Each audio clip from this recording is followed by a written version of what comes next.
అదే RTV app వార్తల్ని క్షణాల్లో చదివే అవకాశం ఉంటుంది. ఒక న్యూస్ పేపర్, ఒక టెలివిజన్ ఛానల్ మీ చేతుల్లో ఎప్పుడూ ఉంటాయి. నమస్తే, వెల్కమ్ టు ఆర్టీవీ.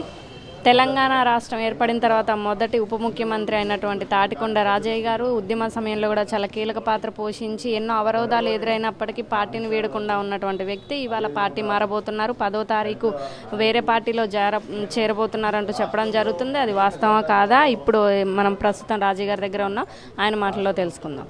10వ తారీఖు తన సొంత గూటికే చేరబోతున్నారంటూ వస్తున్నటువంటి పుకారు కానివ్వండి, ఇప్పుడు పార్టీ మారబోతున్నారంటూ వచ్చేటువంటి పుకారు, ఇదంతా నిజమేనా? ఆయన మాట తెలుసుకుందాం. నమస్తే సార్.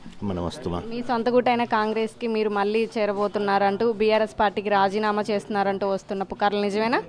మీరు అన్నట్టు 15 సంవత్సరాలు నేను కాంగ్రెస్ పార్టీలో పనిచేయడం జరిగింది. 97 సోనియా గాంధీ సమక్షంలో నేను కాంగ్రెస్ పార్టీలో చేరి అప్పటి నుండి వీర విధేయుడిగా వైఎస్ రాజశేఖర్ దగ్గర ఉండి మహాకూటమి మీద 2009లో కాంగ్రెస్ పార్టీ నుండి గెలవడం జరిగింది. అప్పుడున్న పరిస్థితులను బట్టి కాంగ్రెస్ ఫోరం ఫర్ తెలంగాణ అని కాంగ్రెస్ వాళ్ళందరూ ఎమ్మెల్యేలందరం కలిసి మరి మంత్రులతో సహా తెలంగాణ మొత్తం కూడా తిరిగినాం, తెలంగాణ కావాలని చెప్పేసి. ఆ సందర్భంగా ఢిల్లీకి పోవడం, అక్కడ రిప్రజెంటేషన్ పెద్ద నాయకులతో, ఆ రకంగా ఇటు రాష్ట్ర నాయకత్వంతో జాతీయ నాయకులతోటి నాకు పరిచయాలు ఉన్న మాట వాస్తవం. ఎందుకంటే మీరు అన్నట్టు నేను ఆ గూటి పక్షినే. సో కానీ తెలంగాణ రాష్ట్ర సాధన అనేది ఒక పవిత్ర లక్ష్యం కోసం అధికార కాంగ్రెస్ పార్టీని వదిలిపెట్టేసి ఇళ్ళకి రావడం జరిగింది. అంటే అటు రాజకీయ పార్టీ పెద్ద నాయకులతో కానివ్వండి, ఈ జిల్లా ఇన్ఛార్జ్ కానివ్వండి, పొంగులేటి శ్రీనివాసరావు గారిని కలవడం జరిగింది, మంతనాలు జరుగుతున్నాయి అన్నది నిజమేనా? కలిసారా వాళ్ళని? సో నేను ముందే చెప్పాను కదా, నేను కాంగ్రెస్కి సంబంధించిన గుట్టిలో పుట్టిన వాడిని, అన్ని పరిచయాలు ఉన్నాయి, కలవడం, మాట్లాడడం, అనేక రకాలుగా ఫంక్షన్స్ దగ్గర కలుస్తాము, మీటింగ్ల దగ్గర కలుస్తాము. అట్లా కాకుండా పార్టీలో చేరవలసిన అవసరమో లేదా చేర్చుకోవాల్సిన అవసరం ఉన్న విషయాలు ఉన్నాయంటే తప్పకుండా మీ అందరికి చెప్పి మీ అందరి సమక్షంలోనే పార్టీ మారడం జరుగుతుంది. ఒకటి మాత్రం నిజం, గత 6 నెలల నుండి ఇంతింతై ఒట్టుడింతై అన్నట్టు తీవ్ర అసంతృప్తికి గురవ్వడం జరిగింది. కారణం ఏంటంటే త్యాగాల పునాదుల మీద తెలంగాణ రాష్ట్రాన్ని సాధించాలంటే త్యాగం చేసి నేను టీఆర్ఎస్ పార్టీలోకి రావడం జరిగింది. టీఆర్ఎస్ పార్టీ నాకు సచివరకు కూడా టికెట్ ఇవ్వాలా, గెలుతాం ఓడుతాం తర్వాత విషయం. ఇవాళ ఒకసారి 115 మందిని ప్రకటించిన వాళ్ళందరూ గెలిచారా?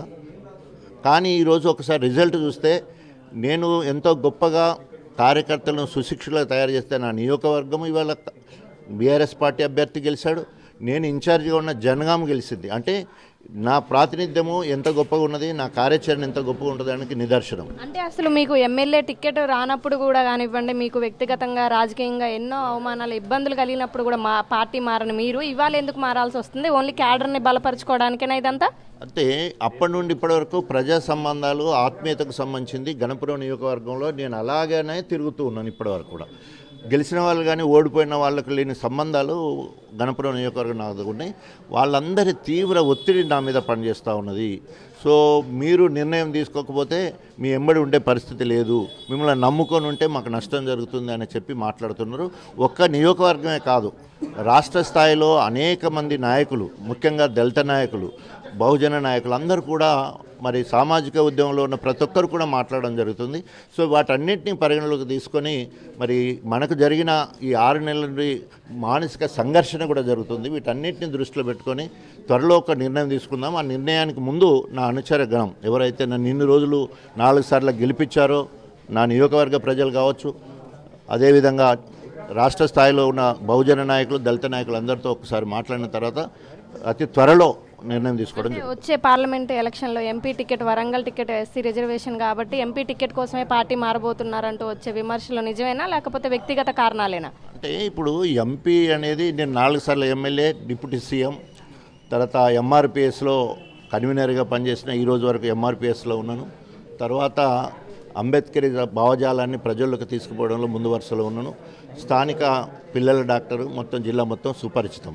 ఒకవేళ టెక్నికల్గానే ఎంపీ కావాలంటే నన్ను మించిన అర్హతలు ఉన్న వాళ్ళు ఎవరు ఉండరు. కారణం ఏంటంటే రాజకీయంగా ఉన్నాను, సామాజికంగా ఉన్నాను, ప్రజాఉద్యమంలో ఉన్నాను, తెలంగాణ ఉద్యమంలో ఉన్నాను, అన్ని రకాలుగా ఉన్నాను.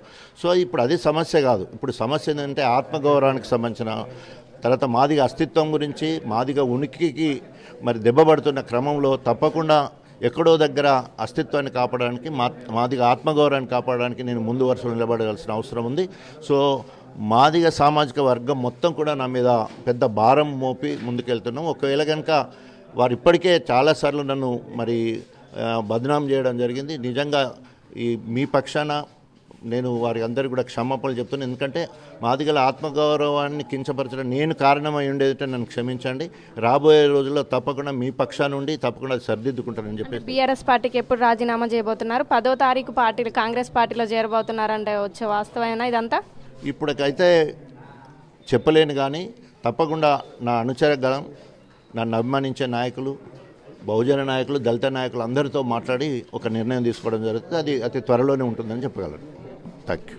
విన్నారు కదా, ఏదైతే తన సొంత గుటి కాంగ్రెస్ ఉందో దాంట్లోనే చేరబోతున్నానంటూ చెప్పకనే చెప్తున్నారు. నాకు టికెట్లు కానివ్వండి, ఎమ్మెల్యే ఎంపీ స్థానాలు ముఖ్యం కాదు, మాదిగ వర్గానికి సంబంధించి నేను ఏదైనా తప్పు చేసి ఉంటే వాళ్ళను క్షమించాలి, నా క్యాడర్ను కాపాడుకోవాలి, కార్యకర్తలు తీసుకొచ్చేటువంటి ఒత్తిడితోనే నేను పార్టీ మారుతున్నాను, అంతకు మించి ఇతర కారణాలు ఏమీ లేవంటూ తొందరలోనే నేను కాంగ్రెస్ పార్టీలో చేరబోతున్నానంటూ చెప్పడం అయితే జరుగుతుంది. ఇలాంటి మరిన్ని వార్తలు మీ ముందు తీసుకొస్తుంది మీ RTV. మరిన్ని వీడియోస్ కోసం ఛానల్ ని సబ్స్క్రైబ్ చేయండి. లేటెస్ట్ అప్డేట్స్ కోసం వాట్సాప్ ఛానల్ ని ఫాలో చేయండి. అండ్ లింక్ డిస్క్రిప్షన్ లో ఉంది.